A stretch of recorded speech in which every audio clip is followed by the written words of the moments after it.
Le 13 juillet. Saint Anaclet, pape et martyr. Le nom d'Anaclet nous apporte comme un dernier écho de la solennité du 29 juin. Linus, Clément, Clétus, successeur immédiat de Pierre, avait reçu de lui la consécration des pontifes.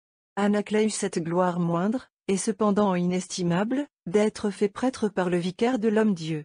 Tandis que les autres pontifes martyrs qui viendront après lui ne verront pas généralement s'élever leur fête au-delà du rite simple, il doit le degré relativement supérieur de la sienne au privilège qui nous montre ainsi en lui le dernier des papes honorés de l'imposition des mains du prince des apôtres.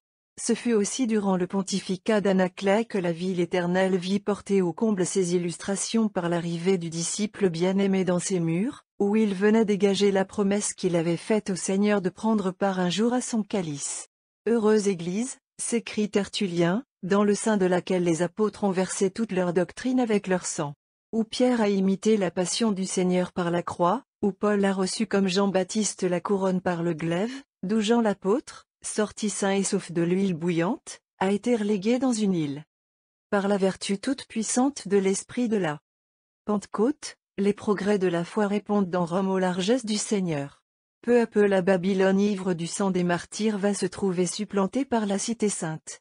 Déjà toutes les classes de la société comptent leurs représentants dans ce peuple né d'hier, qui a les promesses de l'avenir.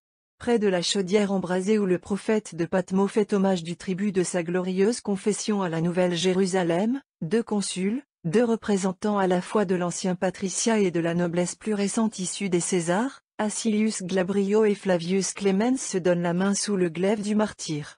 À l'exemple d'Anaclet ornant lui-même le tombeau du prince des apôtres et pourvoyant à la sépulture des pontifes, d'illustres familles ouvrent et développent sur toutes les voies aboutissant à la ville impériale les galeries des cimetières souterrains. Là déjà reposent nombreux les athlètes du Christ, victorieux dans leur sang.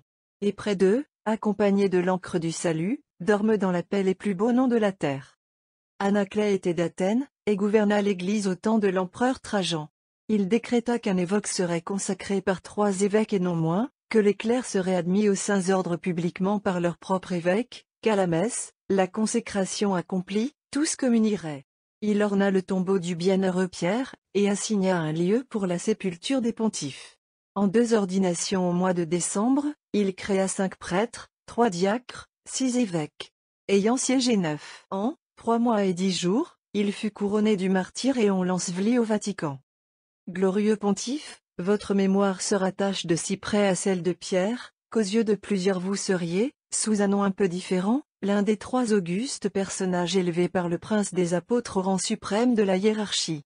Pour vous distinguer de Clétus, qui parut en avril au cycle sacré, il nous suffit pourtant et de cette autorité de la Sainte Liturgie vous consacrant une fête spéciale, et du témoignage constant de Rome même qui sait mieux que personne à coup sur les noms et l'histoire de ces pontifes. Heureux êtes-vous de vous perdre ainsi dans les fondations sur lesquelles repose jusqu'à nos temps et pour jamais la force et la beauté de l'Église. Faites-nous aimer la place qui est nôtre dans l'édifice sacré. Recevez l'hommage reconnaissant de toutes les pierres vivantes appelées à composer le temple éternel, et qui s'appuieront sur vous dans les siècles sans fin.